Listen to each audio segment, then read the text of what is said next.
그때에 사람이 너희에게 말하되 보라 그리스도가 여기 있다 혹은 저기 있다 하여도 믿지 말라. 거짓 그리스도들과 거짓 선지자들이 일어나 큰 표적과 기사를 보여 할 수만 있으면 택하신 자들도 미혹하리라. 보라 내가 너희에게 미리 말하였노라. 그러면 사람들이 너희에게 말하되 보라 그리스도가 광야에 있다 하여도 나가지 말고 보라 골방에 있다 하여도 믿지 말라. 번개가 동편에서 나서 서편까지 번쩍임 같이 인자의 임함도 그러하리라. 죽음이 있는 곳에는 독수리들이 모일 것이니라. 그날 환난 후에 즉시 해가 어두워지며 달이 빛을 내지 아니하며 별들이 하늘에서 떨어지며 하늘의 권능들이 흔들리리라. 그때 인자의 징조가 하늘에서 보이겠고 그때 땅의 모든 족속들이 통곡하며 그들이 인자가 구름을 타고 능력과 큰 영광으로 오는 것을 보리라. 그가 큰 나팔 소리와 함께 천사들을 보내리니 그들이 그의 택하신 자들을 하늘 이 끝에서 저 끝까지 사방에서 모으리라. 아멘. 예수님께서는 마태복음 24장 소위 종말장에서 종말의 징조들에 대해서 예언해 주셨습니다. 지진, 해일, 화산 폭발, 홍수, 가뭄과 같은 자연재앙과 그리고 크고 작은 그런 전쟁과 다툼이 빈번하게 대대적으로 발생하게 되고 사람들 간의 사랑이 식어지고 이기적이고 폭력적이 되고 마약이나 동성애 같은 성적 타락 같은 범죄가 늘어나고 적그리스도가 나타나서 교회를 대적하고 핍박하는 일이 거세어질 것이라고 그렇게 말씀해 주셨습니다. 그런데 그런 것은 종말의 시작에 불과하다는 것이죠. 마지막 종말의 끝은 예수님이 재림하시는 일입니다. 예수님이 재림하셔야 이 종말은 끝이 나는 것입니다. 예수님 믿는 성도가 부활하게 될 것이고 새하늘 새 땅 천국이 완성이 되기 때문에 성경의 마지막 요한계시록 22장 20에서는 예수님께서 내가 진실로 속히 오리라고 그렇게 약속을 해 주셨습니다. 그리고 이 약속을 들은 사도 요한은 마라나타 주 예수여 오시옵소서라고 하면서 예수님이 속히 오셔서 이 땅에 천국을 이루어 주시기를 소원하면서 끝을 맺는 것을 볼 수가 있습니다. 그래서 이제 초대교회 성도들은 만날 때마다 마라나타 주 예수여 오시옵소서 하면서 그렇게 마라나타 신앙을 가지고 살았습니다. 그렇습니다. 예수님이 약속하신 대로 예수님은 분명히 재림하실 것입니다. 아멘. 그런데 현대 많은 사람들이 이 예수님의 그런 재림과 또 세상의 종말에 대해서 믿지를 않고 무시하고 있는 게 큰 문제입니다.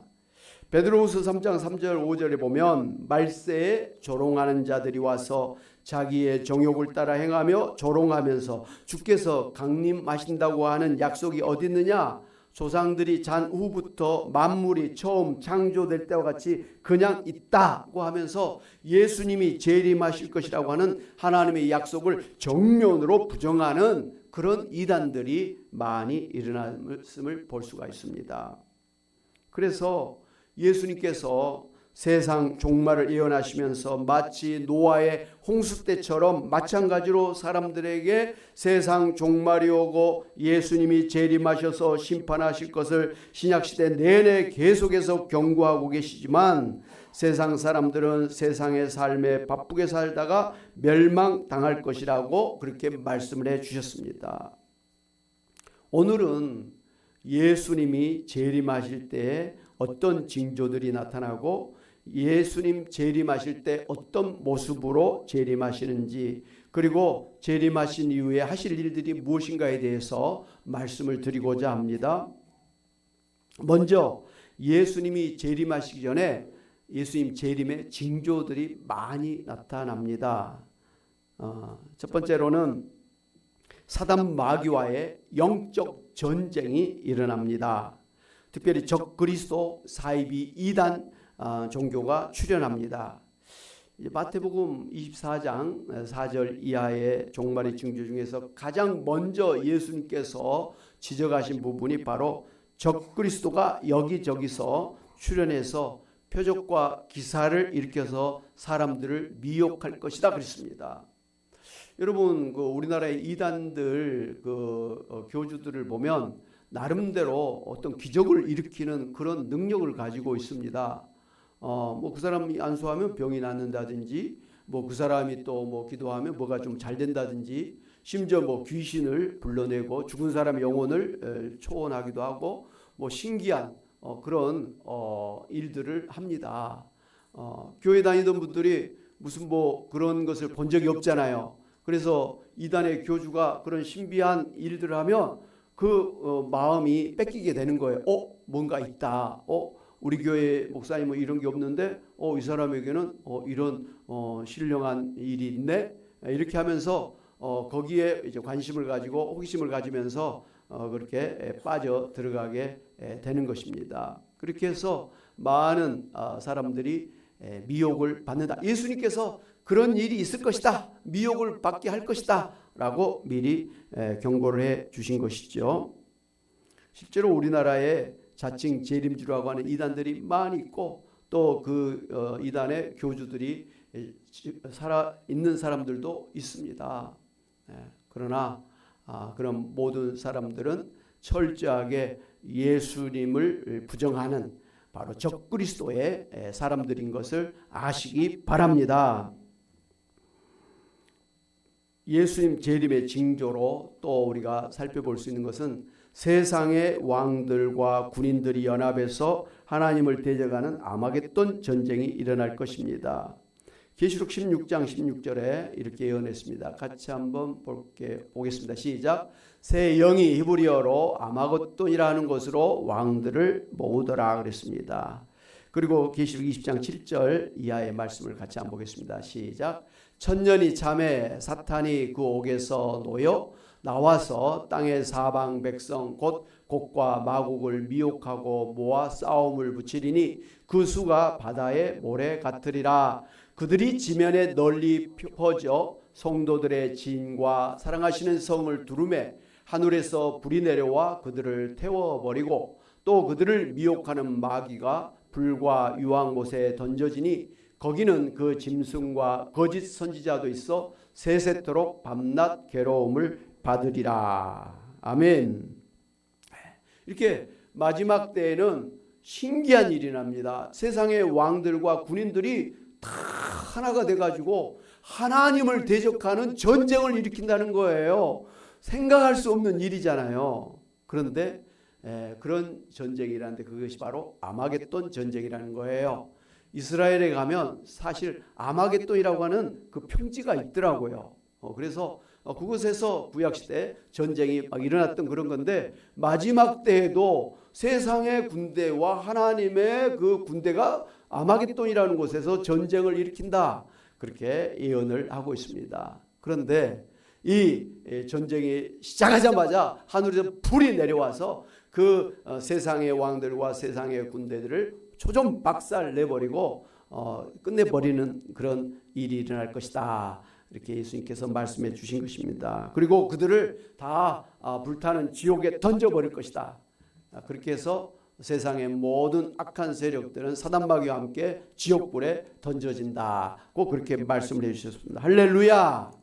또 한 가지 좀 예수님이 재림할 때에 나타나는 징조 중에 하나가 이 천체에 그런 변화가 있게 될 것이다, 이렇게 예언을 해 주셨습니다. 그러니까 막 별이 떨어지고 이런 이 하늘이 깜깜해지고 태양의 빛이 사라지고 그리고 또 달의 빛이 사라지는 깜깜한 흑암의 그런 천체의 변화가 있을 것이다, 이렇게 예언했습니다. 여러분, 예수님이 십자가에 돌아가셨을 때 3시간 동안 12시부터 오후 3시까지 깜깜한 흑암이 둘러졌다 그랬지 않습니까?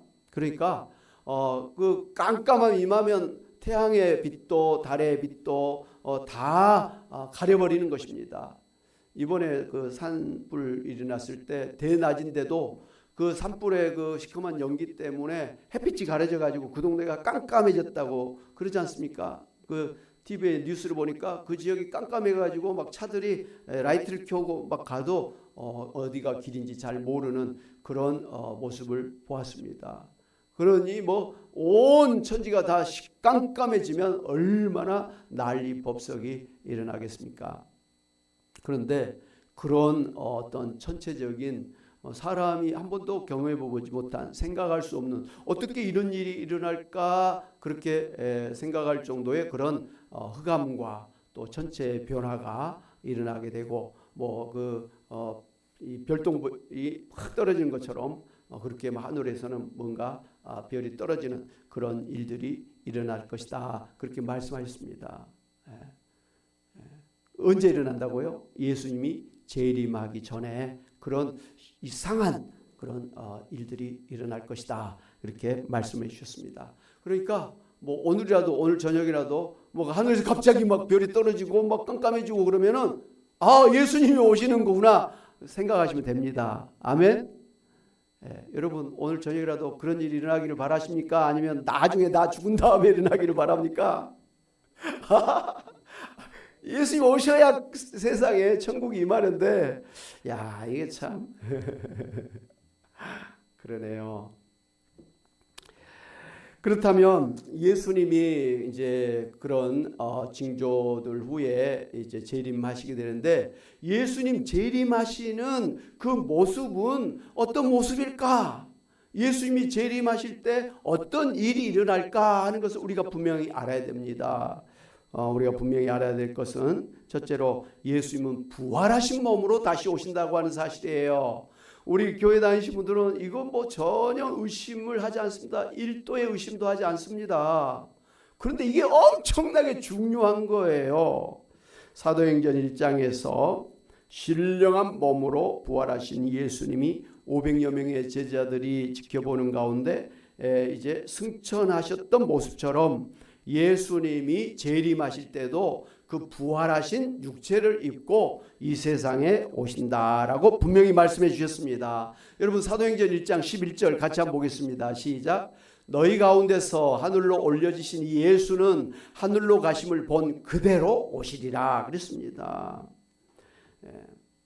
부활하신 예수님이 육체를 입고 부활하셨잖아요. 그러니까 그 모습 그대로 예수님이 오신다는 거예요.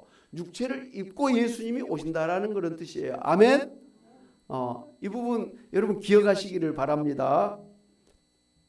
예수님의 그런 부활하신 몸은 어떤 몸이냐? 이 초대교회에는 영지주의 이단이 있었어요. 그 사람들은 예수님의 부활한 몸은 진짜 육신이 아니다.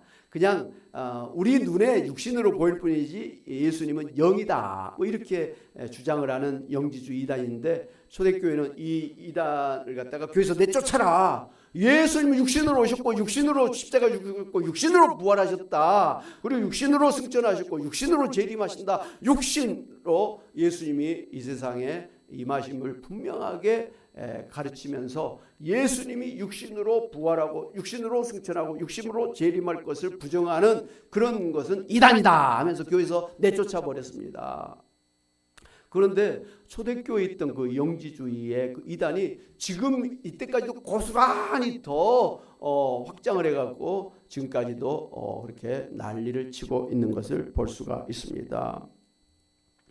부활하신 예수님은 살과 뼈가 없는 그런 몸이 아니라 우리와 똑같은 살과 뼈가 있는 그러한 육신으로 부활하셨습니다. 누가복음 24장 38절 39절을 한번 같이 보겠습니다. 시작. 예수께서 이르시되 어찌하여 두려워하며 어찌하여 마음에 의심이 일어나느냐? 내 손과 발을 보고 나인 줄 알라. 또 나를 만져보라. 영은 살과 뼈가 없으되 너희 보는 바와 같이 나는 있느니라. 아멘. 예수님은 예수님 제자들도 예수님이 영인가 이렇게 의심을 했었습니다. 그러니까 예수님께서 답답해가지고 내 이 손과 발을 허리를 만져봐라. 이렇게 하면서 예수님의 손과 발을 보여주셨습니다. 그걸 믿지 못했던 도마도 예수님을 만나고 나서 무릎을 탁 꿇고 주여, 주는 그리스도여 살아계신 하나님의 아들입니다. 이렇게 비로소 예수님이 진정으로 이 부활하신, 육체로 부활하신 예수님이심을 믿고 그렇게 고백하게 되었었습니다. 마찬가지로 육체로 부활하신 예수님은 하늘로 올라가실 때 많은 사람들이 지켜보고 있는 가운데서 부활하신 몸으로 올라가셨습니다. 그 부활하신 몸으로 다시 오실 것이다 라고 말씀을 해 주신 것이죠. 여러분, 예수님이 인간의 몸을 입고 이 세상에 오셨고, 인간의 몸을 입고 십자가에서 피 흘려 죽으셨고, 또 인간의 몸으로 부활하셨고, 또 인간의 몸으로 승천하셨고, 이제 마지막으로 재림하실 때도 어떤 것으로 오신다고요? 인간의 몸을 입고 오신다는 거예요. 이것이 오늘 한국의 이단들과 다른 것입니다. 이단들은 예수님이 영으로 재림한다고 주장합니다. 예수님의 영이 어떤 사람에게 강림하면 그 사람이 재림 예수가 된다고 주장합니다. 뭐 어처구니 없는, 터무니없는 그런 소리죠. 이단들은 구약에 하나님이 오신다고 말씀하시지 않았느냐? 그런데 사람 예수님으로 오시지 않았느냐? 하나님이 오신다 그랬는데 사람으로 오시지 않았느냐? 오리라고 하는 엘리야가 사람 세례 요한으로 오지 않았느냐? 그러므로 앞으로 오리라고 하신 예수님도 사람을 통해서 오실 것이다 라고 이렇게 주장을 합니다. 이것은 그들이 성경을 잘못 알아서 하는 헛소리예요. 구약에 하나님께서 오신다고 그렇게 하셨는데 하나님이 직접 오신 것이 아니라 하나님의 영이 인간 예수에게 임해서 오셨다고 주장을 합니다. 그러니까 이 이단들을 가만히 이야기 들어보면요, 예수님이 이스라엘의 아주 신앙이 좋은 청년이었다 이거예요. 그런데 하나님의 영이 그 많은 사람 중에 예수라는 사람을 선택해서 그 사람에게 하나님이 뿅 하고 들어갔다 이거예요. 그래서 그때부터 예수님이 구원자가 됐다라고 주장을 하는 거예요. 그러니까 예수님이 원래는 하나님이 아니라 사람이었다. 그런데 하나님의 영이 임하니까 그때부터 하나님의 아들도 되고 뭐 구원자가 됐다, 뭐 이렇게 이야기를 하는 거예요. 심지어 통일교나 뭐 JMS 이런 데서는 예수님을 사생아라고 이야기를 하더라고요. 아니 어떻게 예수님이 사생아냐? 마리아가 처녀였지 않습니까? 근데 처녀가 아들을 낳았다 그랬잖아요. 아버지가 없는 상태에서 아들을 낳았다는 거예요. 아니 어떻게 아가씨가 이 남자 없이 아기를 낳을 수 있느냐? 이건 있을 수 없는 이야기다. 이건 그 마리아가 성전에 갔는데 거기서 어떤 제사장하고 썸씽이 일어나서 그 사이에서 생겨난 것이 바로 예수다, 사생아다. 이런 어처구니 없는 이야기를 하는 거예요. 야, 이거 완전 신성 모독죄죠. 근데 우리나라에 그런 이단들이 버젓이 그런 신성 모독죄를 짓고 있다라는 것이죠. 여러분, 예수님이 원래 하나님이시잖아요. 하나님 아들이시잖아요. 빌립보서 2장에 원래 하나님과 함께 계시는 본체 하나님이셨다 그렇게 말씀하시잖아요. 그런데 이 예수님이 이 세상에 오실 때 인간의 몸으로 태어났을 뿐이에요. 왜요? 인간의 몸을 입고 오셔서 인간을 대신해서 피 흘려 죽으시기 위해서 인간의 몸을 입고 오신 거예요. 하나님이 인간의 몸을 입고 태어나셨다는 거예요. 그래서 예수님은 하나님이시면서 동시에 참 인간이시다. 그렇게 분명하게 이야기를 하지 않습니까? 그러니까 인간 예수님으로 태어난 건 맞아요. 그런데 그 인간 예수님이 원래 하나님이셨고 또 인간 예수님이시지만 동시에 이 세상에 사는 동안에도 하나님의 아들 하나님이셨다라는 거예요. 그러니 구약 성경에서 하나님이 이 세상에 강림하실 것이다 그 예언하신 대로 하나님이 이 땅에 오신 거예요. 바로 그 하나님이 예수님이에요. 할렐루야. 하나님이 이렇게 직접 오신 것이지 하나님이 어떤 사람에게 통해서 오신 것이 아니라 이 말씀이에요. 이거 구별이 되죠. 예. 오리라고 한 엘리야 선지자가 오지 않고 엘리야의 영이 세례 요한에게 강림해서 대신 오셨다고 그들은 주장하는데 이것도 잘못이에요. 구약에서 약속한 엘리야는 예수님께서 말씀하신 것 같이 구약의 엘리야가 아니라 엘리야와 같은 사명과 능력을 가진 세례 요한을 말한 것이다 라고 분명하게 해석을 해 주셨습니다. 그러니까 세례 요한에게 엘리야의 영이 강림을 해서 그때부터 세례 요한이 엘리야가 된 게 아니라 엘리야는 따로 있고 세례 요한이 있는데 엘리야와 같은 그런 사명과 능력을 가진 그런 세례 요한이 왔다는 거예요. 할렐루야. 성경을 바르게 해석을 해 주신 거예요. 그러니까 뭐 영이 이 사람에게 임하면 이 사람이 엘리야가 되고 영이 이 사람에게 임하면 이 사람이 뭐 하나님이 되고 이게 아니라는 거예요. 처음부터 이렇게 하나님으로서 세례 요한은 세례 요한으로서 그렇게 태어났다, 존재하고 있다라는 것이죠. 마찬가지로 재림 예수님도 마찬가지라는 거예요.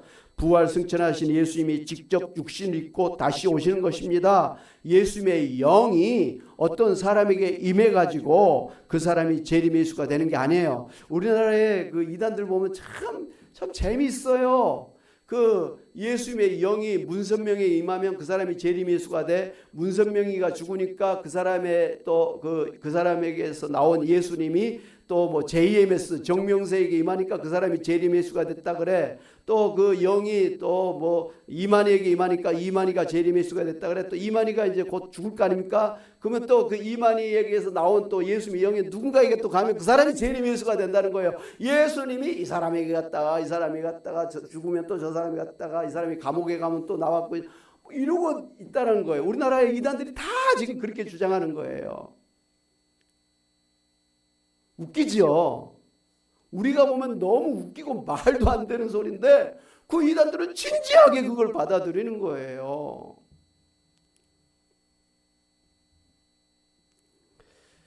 예수님은 처음 하나님께서 육신을 입고 땅에 강림하신 것처럼 재림하실 때도 부활하신 육신을 입고 이 땅에 오실 것을 믿으시기를 바랍니다. 예. 그럼 어떻게 오시느냐? 예수님이 재림할 때 어떻게 오시느냐? 능력과 큰 영광으로 오십니다. 어떤 사람들은 예수님이 재림해도 은밀히 초라하게 오실 것이기 때문에 그를 알아볼 사람이 별로 없을 것이다 이렇게 이야기합니다. 이 우리나라의 교주들이 이단의 교주들이 그렇게 이야기해요. 잘 모르잖아요. 사람들이 내가 재림 주고 왔는데 세상 사람들이 잘 모른다. 그래서 은밀하게 뭐 이렇게 아는 사람들만 이렇게 알고 이렇게 간다 이렇게 이야기를 하죠. 천만의 만만의 말씀이죠. 예수님은 그런 게 아니라 번개가 동쪽에서 빡 서쪽까지 한순간에 그렇게 보이는 것처럼 예수님이 재림하실 때는 한순간에 모든 사람들이 재림하는 예수님을 보게 될 것이다. 물론 이것은 우리 생각으로는 어렵죠. 아니, 어떻게 예수님이 동쪽에 있는 사람이나 서쪽에 있는 사람이나 북쪽에 있는 사람이나 남쪽에 있는 사람이나 다 한꺼번에 예수님이 재림하는 걸 볼 수가 있지? 이렇게 우리 인간적인 생각으로는 불가능해요. 그런데 여러분 번개가 번쩍하면 여기서부터 저기서 다 보잖아요. 바로 예수님은 육신을 입으시긴 했지만 신령한 그런 몸이잖아요. 그러니까 다 한꺼번에 볼 수 있는 그런 몸으로 오신다라는 것이지 이단들처럼 뭐 자기들 아는 사람만 주변만 알고 저쪽에 있는 사람은 모르고 이런 예수님 재림 예수님으로 오시는 것이 아니라라는 말씀이에요. 그러니까 오늘이라도 예수님이 오시면 미국에 있는 사람이나 오늘 한국에 있는 사람이나 북한에 있는 중국에 있는 러시아에 있는 사람이나 다 예수님을 보게 될 것을 아시기를 바랍니다. 누구는 보고 누구는 안 보고 아니에요. 다 보는 거예요. 그때 예수님 안 믿는 사람들이 이제 가슴을 치고 통곡할 것이다. 예수님은 마태복음 24장 29절 이하에 그렇게 말씀을 해주셨습니다. 같이 한번 보겠습니다. 시작. 그날 환난 후에 즉시 해가 어두워지며 달이 빛을 내지 아니하며 별들이 하늘에서 떨어지며 하늘의 권능들이 흔들리리라. 그때 인자의 징조가 하늘에서 보이겠고 그때 땅의 모든 족속들이 통곡하며 그들이 인자가 구름을 타고 능력과 큰 영광으로 오는 것을 보리라. 그가 큰 나팔 소리와 함께 천사들을 보내리니 그들이 그의 택하신 자들을 하늘 이 끝에서부터 저 끝까지 사방에서 모으리라. 아멘. 그리고 데살로니가전서 4장 16절에 이렇게 또 말씀하셨습니다. 같이 보겠습니다. 주께서 호령과 천사장의 소리와 하나님의 나팔 소리로 친히 하늘로부터 강림하시리라. 이렇게 말씀하셨습니다. 여기 보면 예수님께서 구름 타고 오신다고 그렇게 말씀을 해 주셨습니다. 예수님이 구름 타고 강림하신다고 했는데 이단들은 이 구름을 실제적인 구름이 아니라 이 구름은 재림주를 따르는 많은 군중을 의미한다고 주장하고 있습니다. 소위 알레고리칼 영예를 한 것이지요. 이단들은 어떻게 예수님이 구름을 타고 다닐 수가 있느냐? 구름은 작은 물방울로 구성된 것인데 예수님이 어떻게 그걸 타고 다닐 수가 있느냐? 예수님이 구름을 타고 다닌다는 것은 진짜 구름이 아니야. 이렇게 하면서 구름은 구름대와 같은 그 군중들, 무리들이라고 이렇게 이야기하면서 자기를 따르는 사람들이 바로 구름이다. 그렇게 이야기를 합니다. 그 이단의 교주들이 어디로 움직이잖아요. 그러면 그 신천지 같으면 신천지 사람들이 모이잖아요. 많이 모여요. 10만 명도 모인다 그러고 막 모여요. 그러면 그 이제 이만희는 이 사람들이 바로 구름대 아니냐? 바로 내가 이 구름 타고 돌아다닌 거 아니냐? 이렇게 이야기를 하는 거예요.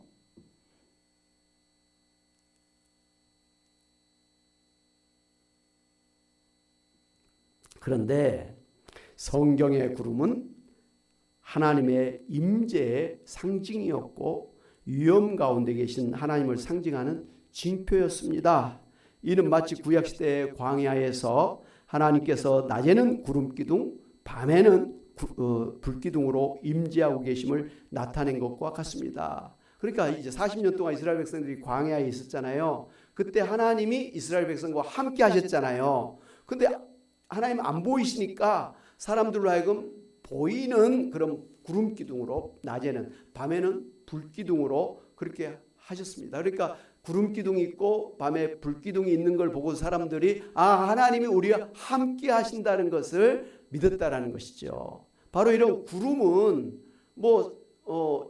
영적인 그런 게 아니라 실제적인 구름이에요. 낮에는 햇빛을 가려주는 구름, 밤에는 추위를 막아주는 불기둥이었단 말이에요. 하나님께서 임재하고 계시다는 것을 구름으로, 실제적인 구름으로 그렇게 보여주신 것입니다. 그러므로 예수님이 구름을 타고 다니신다기보다는 그 신성과 위엄을 나타내는 수단이고, 또 실제로 부활하신 예수님의 몸은 시공을 초월하는 신령한 몸이시기 때문에 구름을 타고 다닐 수가 있는 것입니다. 예수님이 거친 파도 위를 걸어오셨는데 그까짓 구름을 못 걷겠습니까? 하실 수 있어요.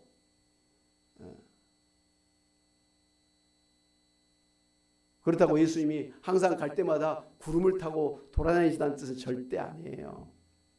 바로 예수님이 이제 재림하시잖아요. 강림하시면 뭔가 예수님이 재림하셨다는 걸 보여줘야 되잖아요. 그렇기 때문에 구름을 타고 예수님이 쫙 오시는 거예요. 일반 사람들은 구름을 타고 돌아다니지는 못합니다. 손오공 구름 타고 다녔다, 그것은 이제 이야기고, 예수님만이 무리를 걸으실 수가 있었고 예수님만이 구름을 타고 돌아다닐 수가 있는 분이십니다. 그 말은 예수님이 진정한 하나님이시라는 것을 보여주는 징표죠. 표적이라 이 말씀입니다. 두 번째로 예수님이 재림하실 때 큰 나팔 소리와 함께 천사들과 함께 오신다고 했습니다. 이것은 하나님이 과거에 이 세상에 강림하실 때 항상 나팔 소리와 구름과 함께 영광스럽게 강림하신 것처럼 예수님이 영광스러운 하나님으로 재림하실 것을 표현하신 것입니다. 예를 들어서 출애굽기 19장 14절 25절에 보면 구약 시대에 하나님께서 출애굽한 이스라엘 백성들과 시내산에서 언약을 체결하실 때 시내산 꼭대기에 무슨 일이 있었느냐 하면 우레와 번개와 빽빽한 구름과 불이 번쩍이고 그리고 큰 나팔 소리로 하나님의 임재를 나타내셨습니다. 하나님이 영식이 안 보이잖아요. 근데 하나님이 지금 이스라엘 백성과 함께 계시다는 것을 어떻게 보이냐, 막 큰 나팔 소리 막 너무 커서 사람들이 막 정신을 못 차릴 정도로 큰 나팔 소리로 막 빽빽한 구름과 번개가 번쩍번쩍하고 막 천둥이 치고 그런 막 가운데 하나님이 시내산 꼭대기에서 이스라엘 백성들에게 역사를 해 주신 것입니다. 그러니까 하나님은 안 보이지만 막 그런 것들을 보면서 하나님이 여기 계시구나 해갖고 막 엎드려 가지고 하나님 앞에 두려워 떨었다 이 말씀이에요. 요한계시록 8장에 11장에 보면 예수님이 재림하실 때 천사들이 막 나팔을 계속 부는 것을 볼 수가 있어요. 나팔을 불 때마다 막 그냥 그런 기적이 일어나고 심판이 일어나는 것을 볼 수가 있습니다. 또 이 예수님이 재림하실 때 번개와 음성과 우레와 지진과 큰 우박이 이렇게 떨어지는 그런 것을 성경은 이야기를 하고 있습니다. 여러분 사도행전 2장에 성령께서 강림하실 때 어떤 일이 일어났습니까?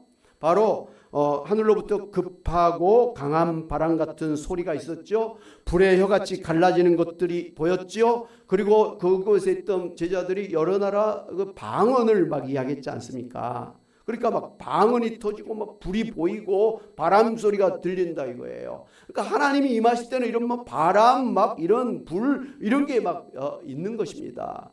그렇기 때문에 예수님께서 이제 강림하실 때도 마찬가지로 구름과 막 불과 나팔 소리가 일어나고 막 그렇게 그런 큰 영광 가운데 예수님이 재림하신다 그랬습니다. 그러니까 예수님 재림하실 때 조용하게 뭐 그냥 구름만 타고 쓱 오시는 게 아니라 막 천사들이 나팔을 불어대면서 막 요란하게 막 온 세상을 들썩거리면서 강림하실 것이다 이렇게 말씀을 해주신 거예요. 그러니 예수님이 재림하는 것을 알겠어요? 모르겠어요?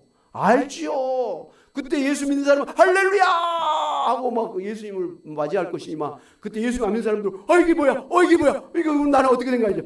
이렇게 되는 거예요. 그때는 늦었지요. 그때는 늦었어요. 노아의 홍수 때 방주에 들어오라고 100년 동안 그렇게 초청했는데도 막 홍수가 나가지고 막 떠내려갈 때 그때는 이미 늦었어요. 왜? 방주가 이미 비 오기 전에 문이 닫혀버렸잖아요. 더 이상 들어갈 수가 없어요. 왜? 그 늦게 문을 닫으면 방주조차도 위험하기 때문에 닫아버리는 거예요. 성경에 보면 이 천국의 문이 닫혀졌다. 그래서 슬피 울며 이를 갈미 있으리라 이런 표현이 마태복음 13장에 많이 나왔잖아요. 예. 그때는 늦다 이 말씀이에요. 여러분 예수님이 강림하실 때 아이고 통곡하는 자리에 있으시겠어요? 할렐루야 하면서 예수님 맞이하는 자리에 있으시겠습니까? 두말하면 잔소리죠. 예수님 오실 때 할렐루야 뭐 예수님 맞이할 수 있는 그런 자리에 있어야 될 줄로 믿습니다. 그러려면 예수님 믿어야 되고요. 그러려면 또 예수님이 이렇게 오신다라는 것을 알고 있어야 되는 거예요. 그러므로 이 예수님이 강림하실 때 구름과 불과 나팔 소리가 있게 된다는 것은 바로 하나님이신 예수님이 이 땅에 강림하신다라고 하는 대표적인 그런 징표들이다 이 말씀이에요. 그러면 예수님이 재림하셔서 어떤 일들을 합니까? 세상을 심판하시죠. 요한계시록 보면 예수님이 재림하셔서 세상을 심판하신다. 그래서 반복해서 이렇게 말씀한 걸 볼 수가 있습니다. 예수님께서 백보자 심판대에서 이 세상을 심판하시고 사단마귀와 모든 불신자들에게 지옥 심판을 하실 것입니다. 그래서 이 세상은 불로 심판받아서 멸망하고 새하늘 새 땅으로 재창조돼서 예수님의 초림으로 시작됐던 하나님의 나라 천국이 예수님의 재림으로 드디어 완성될 것입니다. 할렐루야. 이 세상을 예수님 재림하셔가지고 새하늘 새 땅으로 재창조를 하실 것입니다. 계시록 21장 1절 2절 한번 같이 보겠습니다. 시작. 또 내가 새하늘과 새 땅을 보니 처음 하늘과 처음 땅이 없어졌고 바다도 다시 있지 않더라. 또 내가 보매 거룩한 성 새 예루살렘이 하나님께로부터 하늘에서 내려오니 그 준비한 것이 신부가 남편을 위하여 단장한 것 같더라. 그렇습니다. 계시록 21장 5절에 같이 봅니다. 시작. 보좌에 앉으신 이가 이르시되 보라 내가 만물을 새롭게 하노라 하셨습니다. 여러분 여기서 새롭게 하신다 그랬는데 이 새롭게 하신다는 이 단어는 카이로스라고 하는 단어를 쓰는데요. 이것은 원래 있던 것을 변화시킨다, 재창조한다, 갱신한다, 개조한다라는 그런 뜻이에요. 그러니까 이 지금 세상 있잖아요. 이 지금 세상, 이 지구가 있는데 이거하고는 전혀 다른 무슨 다른 것을 만든 게 아니라 이 세상을 재창조한다라는 거예요. 그런데 이 재창조하기 전에 어떤 일이랍니까? 이 세상이 불로 확 풀어져 버린다 그랬습니다. 다 녹아버린다는 거예요. 한마디로 없어져 버리는 거예요. 이 세상이 망하는 거예요. 그런데 이 세상이 녹아지고 불로 사라진 그 없어진 땅을 하나님께서 다시 재창조하신 거예요. 아니 어떻게 그런 일이 일어날 수 있습니까? 하나님이니까 가능하죠. 여러분 인간의 죽은 사람도 예수님이 오시면 부활한다 그랬잖아요. 근데 그 부활하는 게 다른 사람으로 이렇게 창조된 게 아니에요. 원래 그 사람인데 그 사람이 이제 죽어서 땅에 묻어갖고 쌀도 썩고 뼈도 다 썩어서 없어졌잖아요. 옛날 100년, 200년 전의 사람들은. 그런데 예수님이 오시면 그 죽었던 없어졌던 그런 사람 다시 샥 다시 그 사람의 최고의 이쁜 모습으로 건강한 모습으로 아름다운 모습으로 다시 부활하게 되는 것입니다. 할렐루야. 믿으십니까? 아멘. 죽은 사람 다 썩어져서 없는 사람도 그렇게 새로운 사람으로 똑같은 그 사람을 만들어 부활시키는 것처럼 하나님은 이 세상을 갖다가 불로 심판해 가지고 사라지게 한 다음에 다시 거기에서 완전한 그런 또 세상을 지구를 만든다 이 말씀입니다. 할렐루야. 아멘. 참 이 부분이 저는 어렸을 때부터 되게 굉장히 궁금했었어요. 도대체 세상에 종말이 온다? 그러면 세상이 다 없어지고 새로운 세상을 하나님이 막 다시 만들어 거기 세상으로 우리를 옮겨주시는가? 아니면 이 지구 세상이 넓잖아요. 그러니까 이 세상 말고 우리를 다른 곳으로 다 옮겨갖고 다른 뭐 별에서 살게 하신가?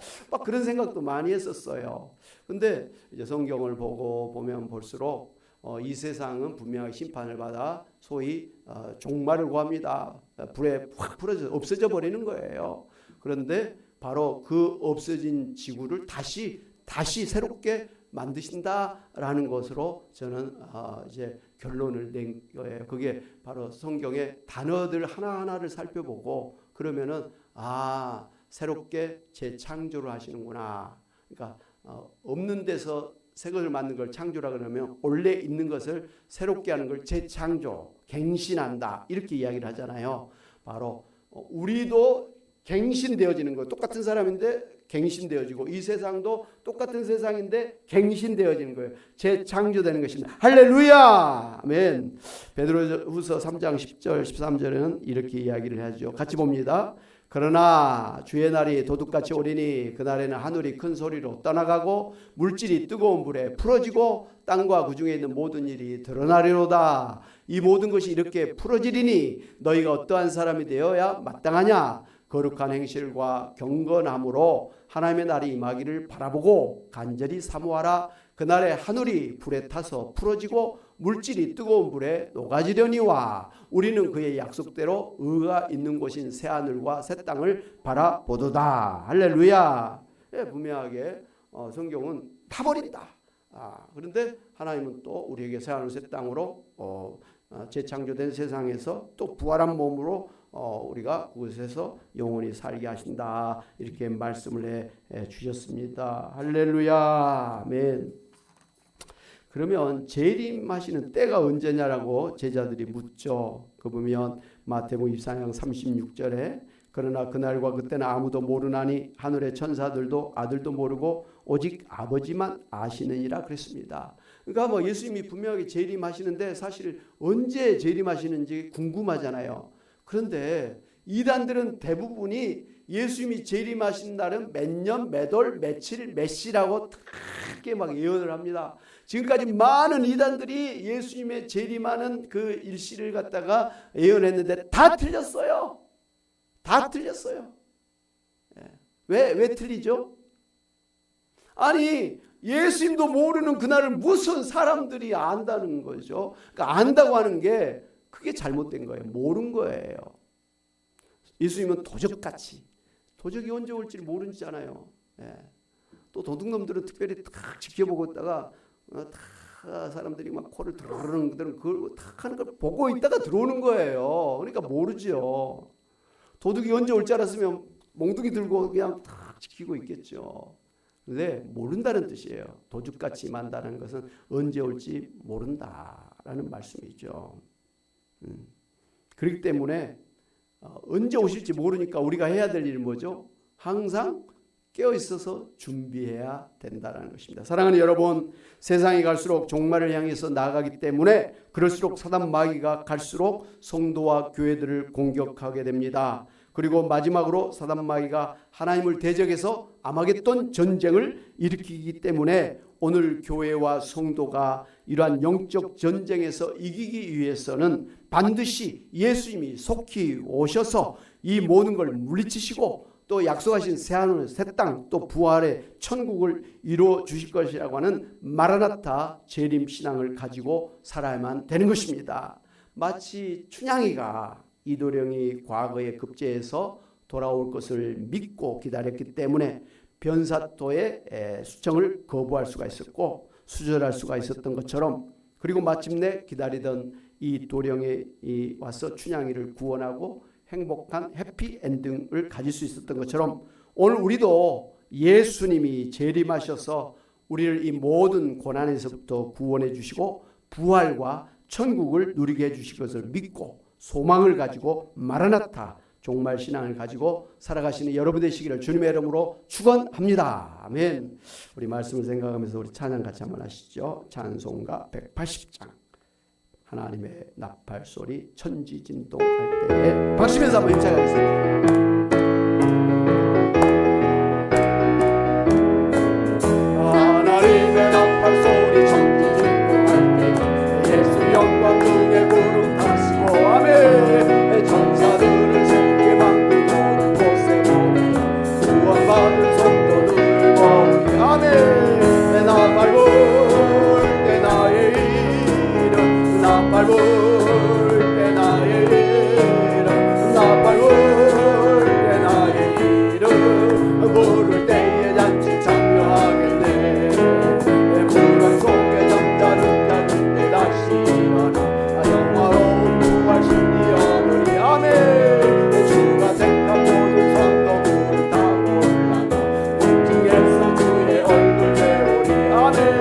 내 나팔 불 때 나의 이름 나팔 불 때 나의 이름 나팔 불 때 나의 이름 부를 때에 잔치 참여하겠네 아멘. 주님 다시 오실 날은 우리 알 수 없으니 항상 기도하고 깨어 있어서 기쁨으로 보좌 앞에 우리 나가서도 그때까지 잡고 기다리겠네 아멘. 나팔 불 때 나의 이름 나팔 불 때 나의 이름 나팔 불 때 나의 이름 부를 때 잔치 참 다시 한번 하겠습니다. 나팔 불 때 하나님의 나팔 소리 천지 진동할 때에 예수 영광 중에 구름